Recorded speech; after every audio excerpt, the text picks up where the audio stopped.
tayo, Chang, talaga. Biglang nagkaaso. Pwisit.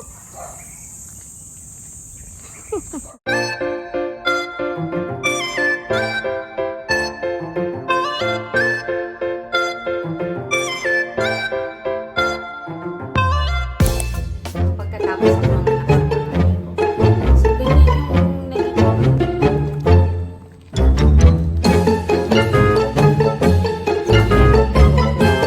actually, kanina pa ako nagwo-walking.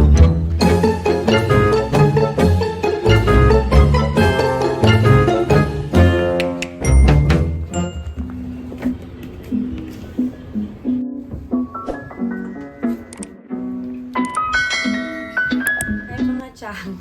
So, Sunday ulit ngayon, no? Mga around 4:30 PM na. Mapapapawis tayo ngayon, no? Palagi naman ako nag-exercise kasi ngayon na umeedad na tayo, kailangan na natin talaga mag-exercise para humaba-haba yung buhay natin, no? Dati na ako nag-exercise siguro mula nung nanganak ako dun sa panganay ko, mga 2017. Kasi nung nanganak ako noon, grabe yung itinaba ko. 47 kilos yung pre-pregnancy weight ko noon. Tapos nung nanganak ako, or before ako manganak, grabe, na-add ako ng 20 kilos. Parang naging around ano ko noon, 67 yata. Kita ko sa inyo yung picture ko nung pagkatapos ako manganak sa panganay ko.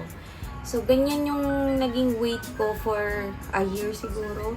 Tapos nung medyo nahihirapan na ako, lagi akong hinihingal pag umakit ako sa hagdanan sa trabaho.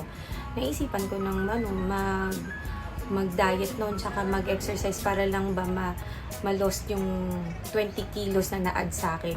Sa 20 kilos na yon, 2.7 lang yung anak ko noon. So anyway, nung nagpunta naman ako ng UAE ng 2017, nagtuloy-tuloy na rin yung exercise ko noon. Na-maintain ko naman siya ng 48 kilos.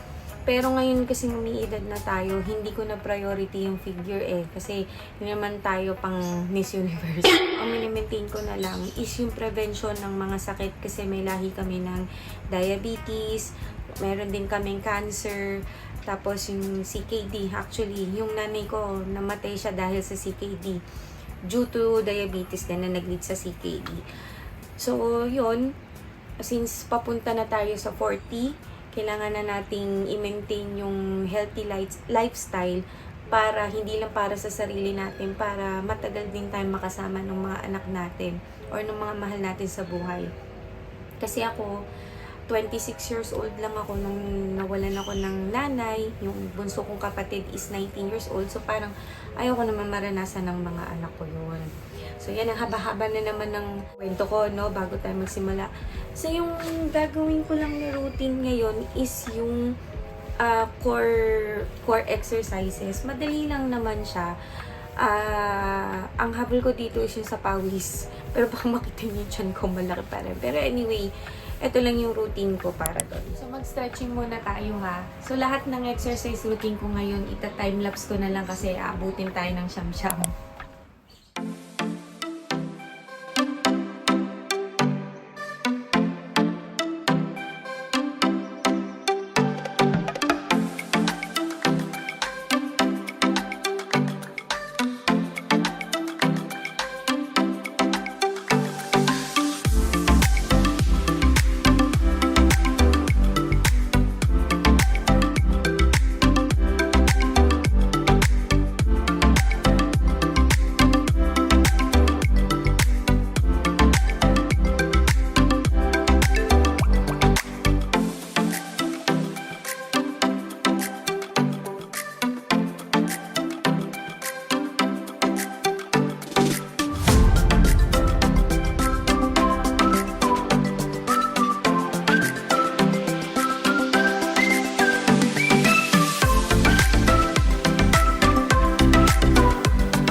Dalawang round lang yun para ako mamamatay.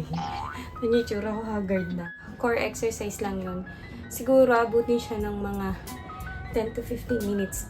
Depende sa kilos ninyo. Tsaka dun sa pause ninyo. Ang pause ko kasi is 10 seconds for another move. So, mamaya kasi hindi ko alam kung matutuloy yung jogging namin dun sa labas ng asawa ko tsaka ng dalawang bata.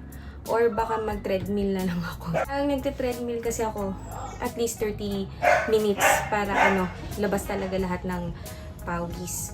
So, tingnan natin ha kung matutuloy mamaya. Pero, tawag dito. Yun lang, sige. Tingnan natin mamaya kung ano pa yung mga pwede natin gawin. Pero anyway, sige. Kita-kits tayo mamaya. Wait.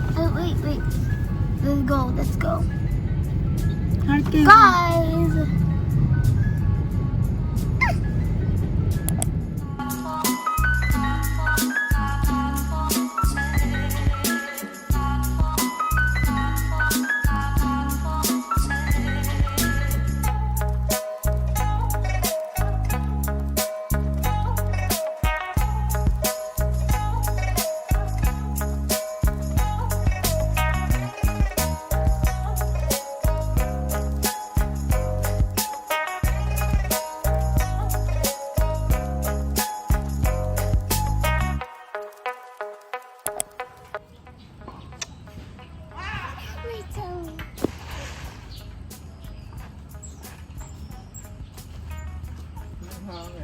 Mom, I look so fat. No, you're not. Smile. Say hi.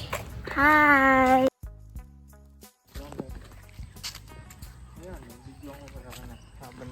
Ang ganda pala ng cinematic eh.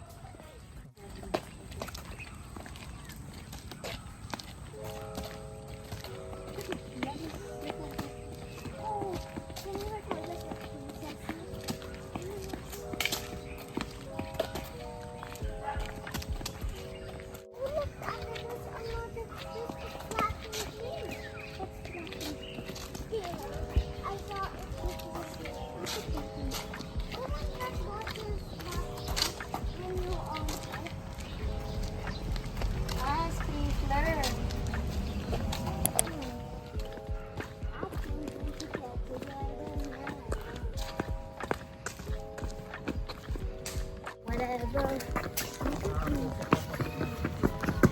Don't run like that. Up and me and Mom is racing.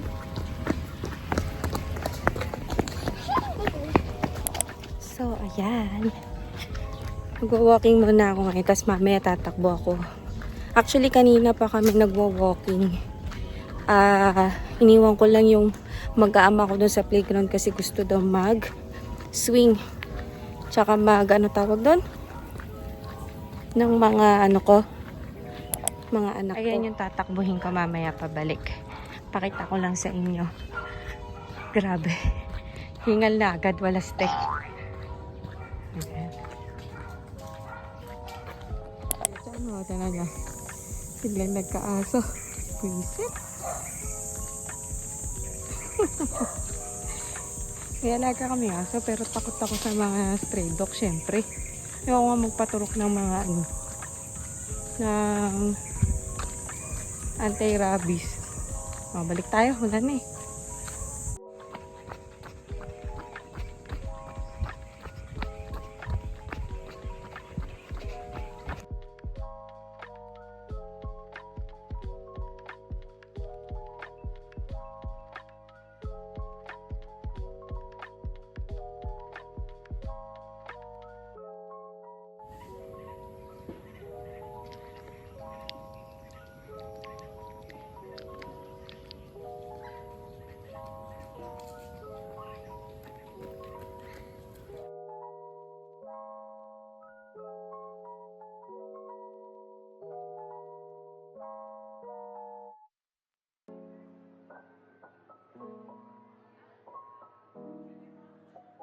Guys, kakauwi lang namin. Baka hindi na rin ako mag-skincare routine sa inyo kasi magpapahinga na ako. Ang dami ko pang gagawin. Maglilinis pa ako ng kwarto kasi medyo magulo nung umalis kami.